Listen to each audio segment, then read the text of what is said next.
Today we're going to talk about good relationships, how they contribute to more sales, and how that contributes to business growth. Welcome back to the Let's Talk Business podcast. I'm your host, James Price, and I want to talk briefly about sales. The way I look at sales, there's two elements that are important. Firstly, a customer has to have a need. And secondly, there has to be a desire to purchase. Now, if we think about those two things, they're actually separate. They're connected, but they're separate. And to make the point, let me tell you a story. So, good old-fashioned body wash. You could nearly call it an essential. It's today's version of soap, right? We all have a need. So, on the scale of need, it's high up there, right? Because we don't want to smell. You could call it an essential. But is there a desire to purchase? Well, I guess, there's not an element of discretion. Most of us shower daily, you need the body wash. Perhaps you could put it off for a little bit if you didn't have dough to fund it, but typically there's a strong desire to purchase and there's a strong need. Think about a winter hoodie. Now, coming into winter, you've got some jumpers in the cupboard, but they're old brands.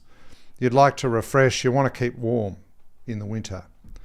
Okay, is there a need? Well, yes, there is a need.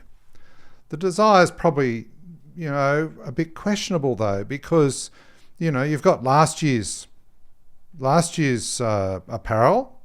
You could shove on any sort of jumper depending on the occasion, right? So the need's not as strong, and the desire to purchase has some different attributes. You might be someone that likes to wear a brand, like G-Up, or you don't want a brand, but you want something warm. You want wool, or you want a heavy cotton. So there's some emotional aspects to your purchase, or you just want a practical hoodie to keep warm. Think about a Ducati motorcycle. Is there a need? Well, you need to move from A to B.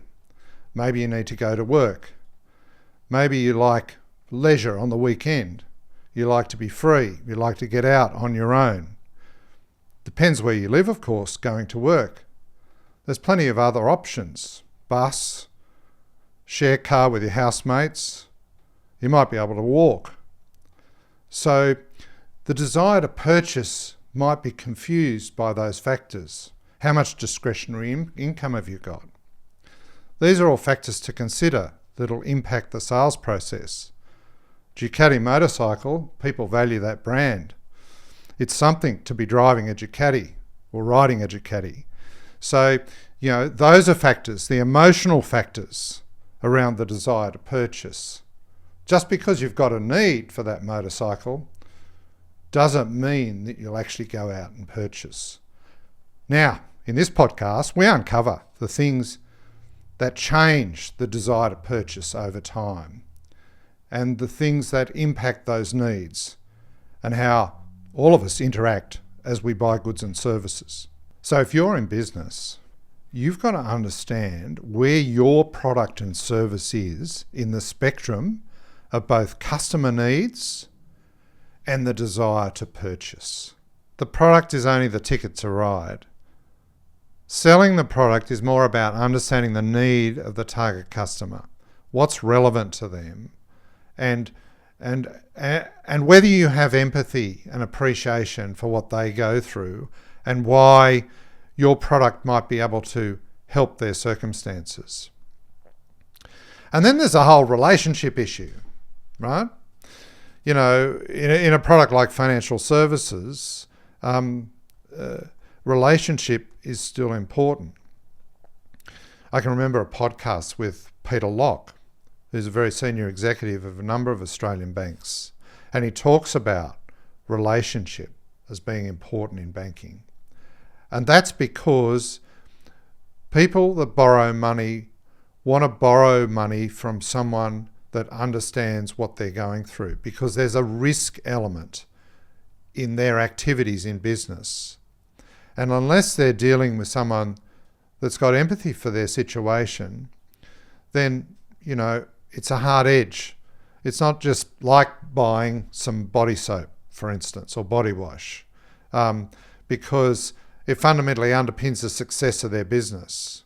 So here's a story about how to be the very best at building relationships. Ultimately, in a sales process, the desire to purchase and the needs of a customer have a big impact on purchasing behaviour and your sales in a business.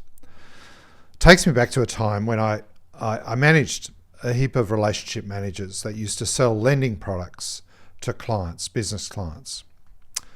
And I had a team of about 30, I think, at the time. And there were probably 5 or 6 in that team that were actually supreme at selling lending products. And the thing that intrigued me is that if I asked the clients what they thought about those people, they would say, well, he's my advisor. He helps me. I trust him or her with the advice they provide me on buying a lending product from the bank. These salespeople would negotiate very large upfront fees on the bank's behalf to sell lending products, even before the lending product was approved to the client.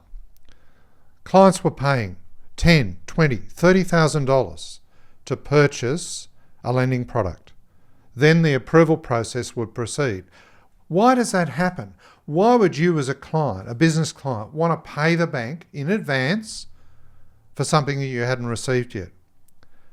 Well, in this case, it was because the salespeople they were dealing with astutely indicated and showed the client they understood their needs and they were developing an offering relevant to their needs and their business. And they trusted them, those salespeople, to come up with a solution that was in their best interest. Now, those salespeople were working for a bank. They weren't working for the client. So a key skill of a good salesperson is to operate on the fence and be able to demonstrate just as much understanding of the client's business as they have in their responsibilities to your business. We've touched on relationships and we talked about relationships in banking, but of course there's plenty of banking offerings today that are all done via the internet. They're all done remotely. Now, do they have any relationships? A lot of people don't go into banks.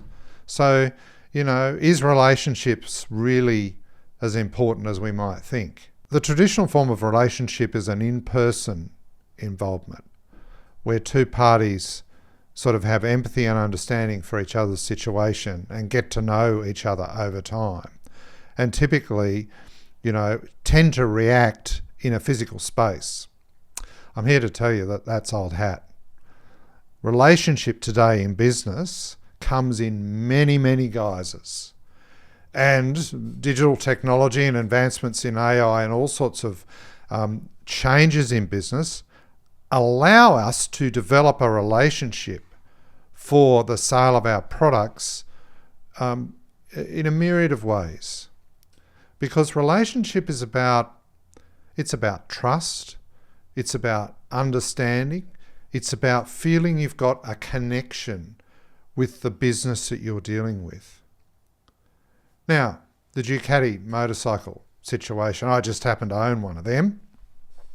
And you know what?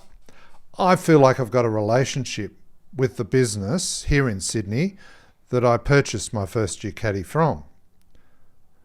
But I haven't visited there for 5 years.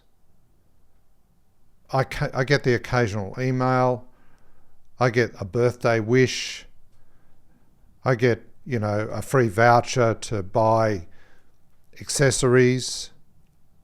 And I know when I call, they know my name, they know who I am, they know my bike and my history, and they can talk to me with some understanding of my history with the business. That's a relationship, right?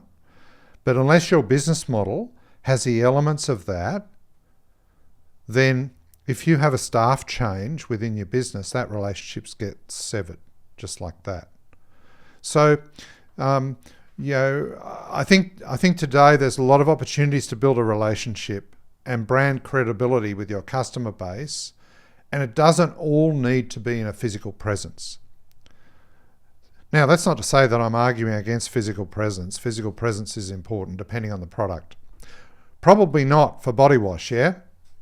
The most important physical presence for the body wash is that the body wash is, medically sound and doesn't leave you with a rash, and, that's fine. You don't need a physical presence to help with the desire to purchase the body wash. But with these other products that we're talking about, which are more of a discretionary spend, e.g. the superbike from Ducati, well, it is a discretionary spend, right? There's a lot of impacts, a lot of emotion, a lot of thrill, a lot of freedom with that brand.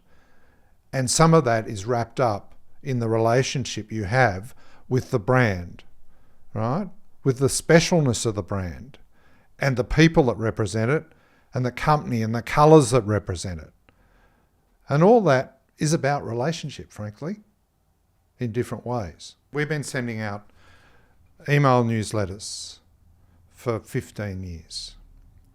And I have a significant database of business people, clients, past clients, but also people I've never dealt with that are, taking our Business Insights newsletter from our website and using it on a weekly basis to understand business issues, whether it be performance, strategy, sales, valuation, problem solving, cash flow. Each week we have a different topic.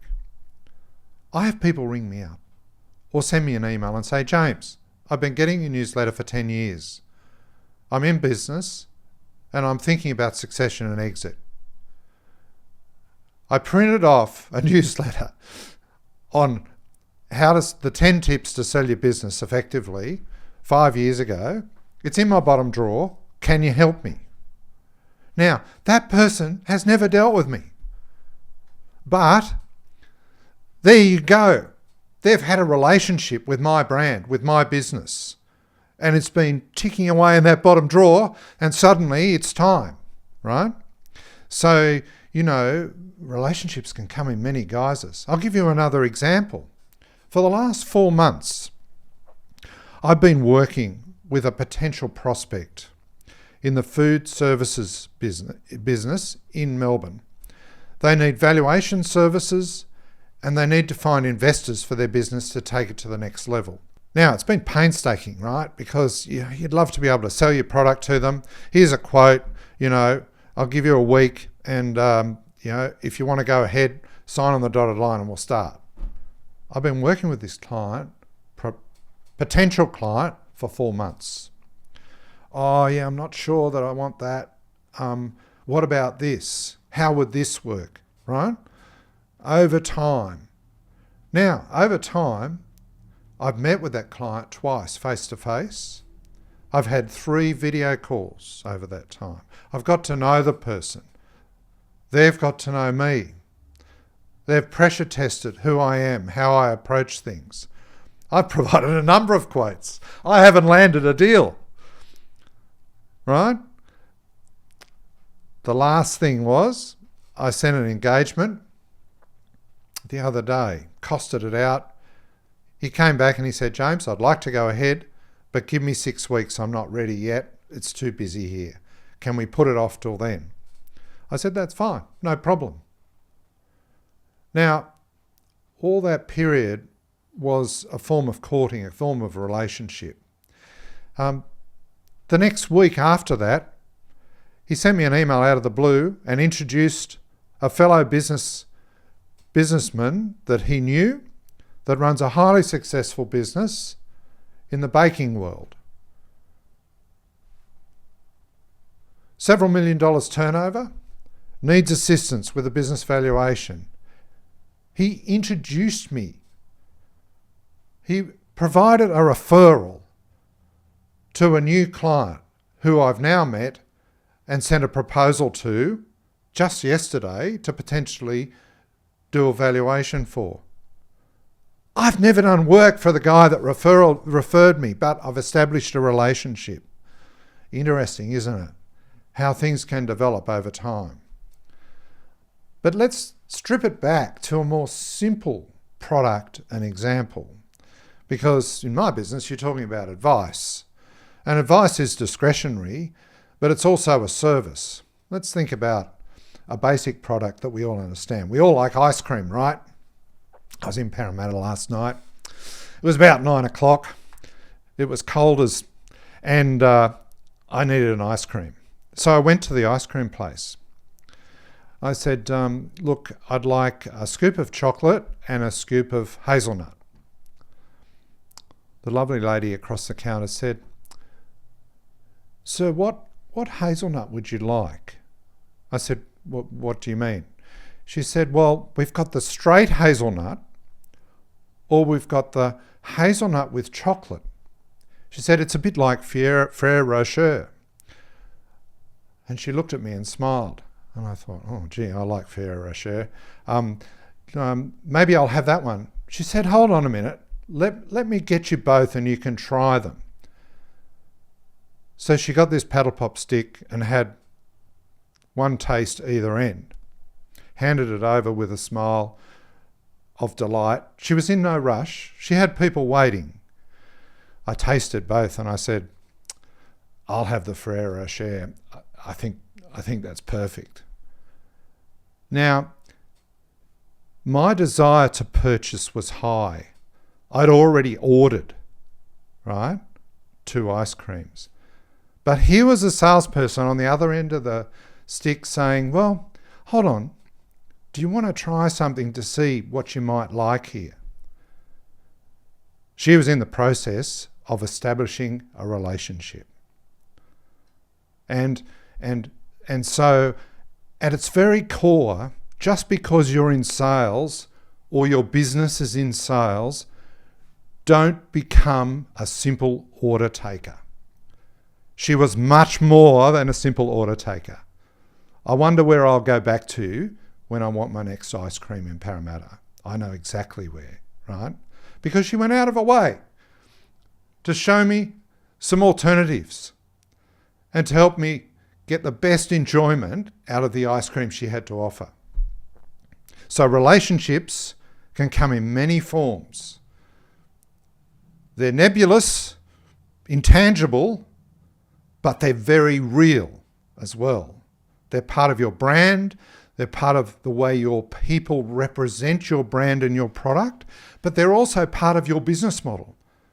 They're part of the way your digital marketing, your social media, your complaints process, your servicing and repairs process, the quality of your vehicles, and the way your receptionist answers the phone. It's all part of brand, reputation, and relationship. You could say on this journey, 4 months with this prospect, trying to win them over with my product, my advice product, pretty hopeless, right? Because I haven't actually got to the heart of their needs. At the top of this podcast, we were talking about understanding the needs, right? Well, I guess I've been on a journey to understand the client's business, their risks, their issues, and where they really want to seek the most help. But sometimes your target market won't actually understand their needs. So my journey is about helping that client understand what their innate needs are, just as much as helping with the desire to purchase. And sometimes time is a wonderful thing because it can change the desire to purchase. But I think one of the positive elements to come out of it is, for me, as feedback as a salesperson, is that client hasn't purchased from me yet, but they're prepared to refer a friend in business to me, which shows me that I've actually hopefully established a solid foundation and relationship. And so a good salesperson reflects on the process of getting to know a customer. We talk about selling as a process, but sometimes selling can become all-consuming and you can lose sight of the bigger picture, right? Because remember, it's not necessarily sequential. For instance, sometimes in the sales process, if it's taking time, it might be that you take a different tact, that you take your foot off the accelerator and just think about being curious and trying to understand your client better. In other words, put your ulterior motive of selling a product or a service to the client in your back pocket and genuinely understand and ask about their business.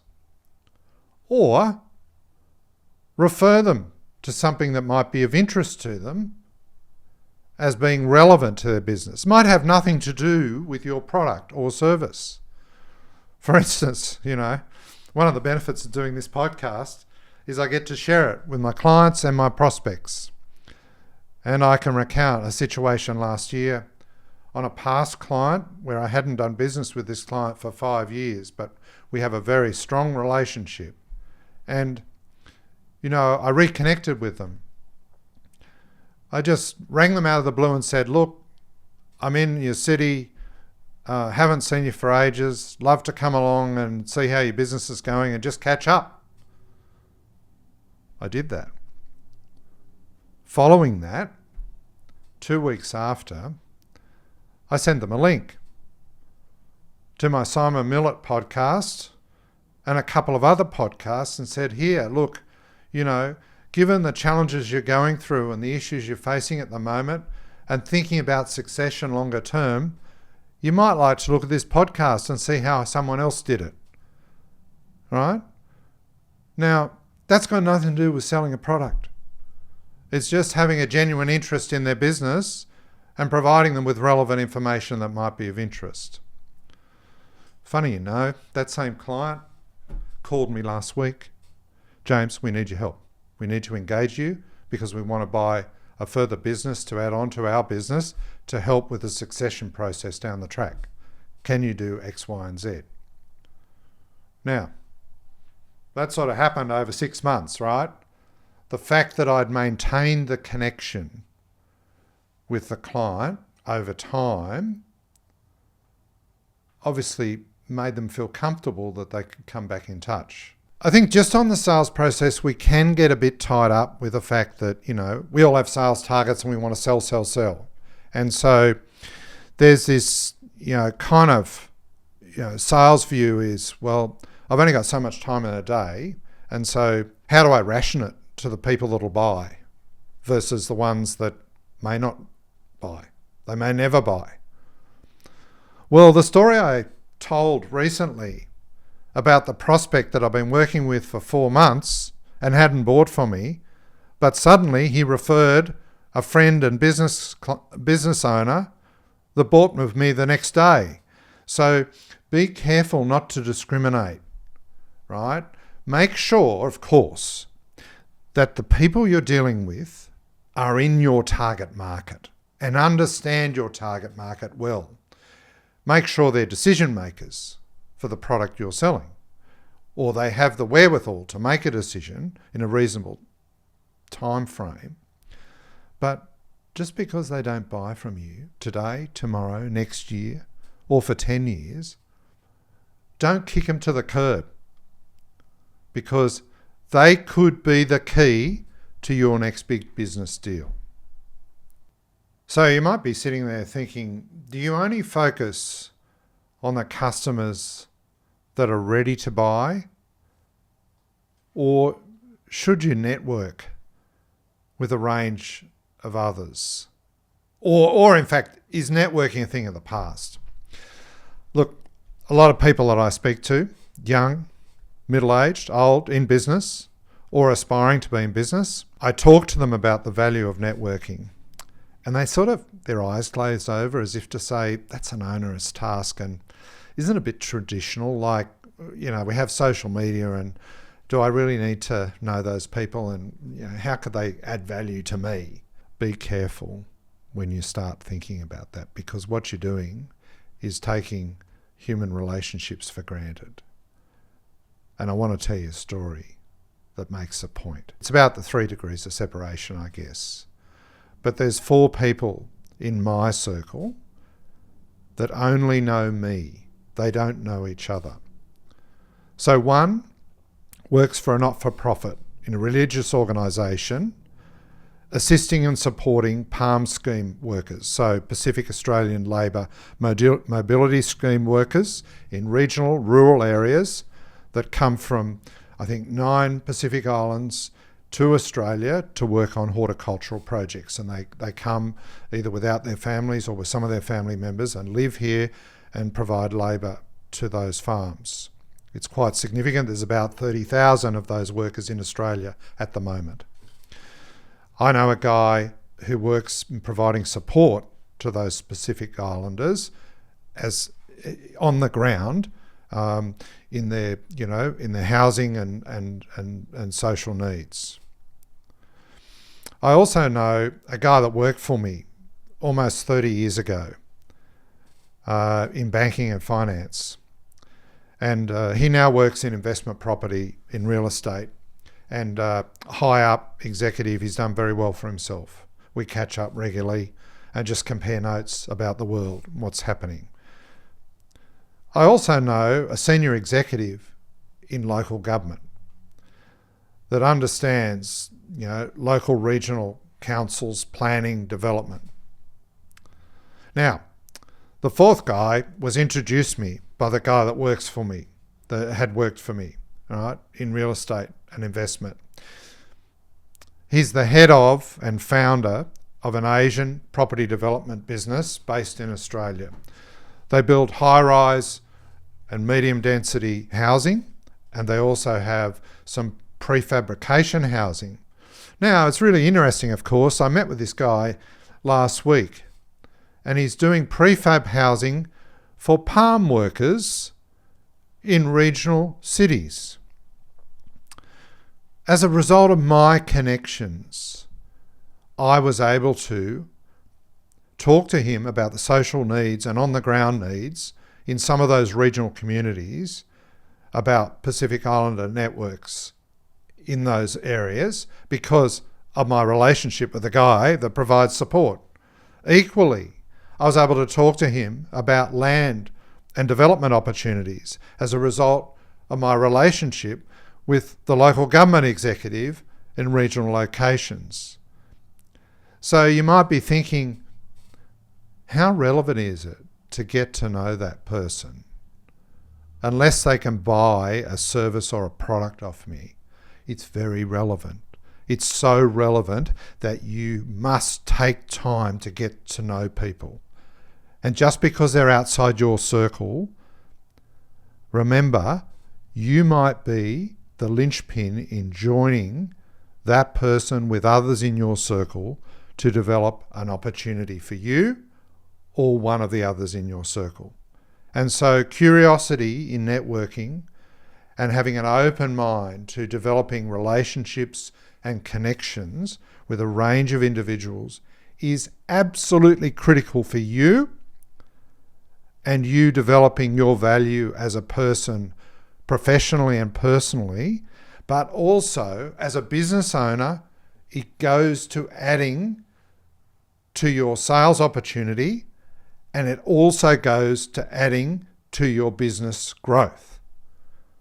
The brands and businesses we value that have strong relationships with their clients and interconnected and healthy networks within their industries and sectors and client target groups are usually the businesses that have high sales and strong value. Today's podcast has talked about networking, relationships, and sales. It's talked about how strong relationships lead to increasing sales, and increasing business growth. Think about it as a pencil. The sales bit is the sharp end, where the lead is. But the length of the pencil is critical, because without that length to hold it, it doesn't write anything. And so, how strong is your business in building networks and relationships that can drive sales today and potential sales and business growth in the future? It's all connected.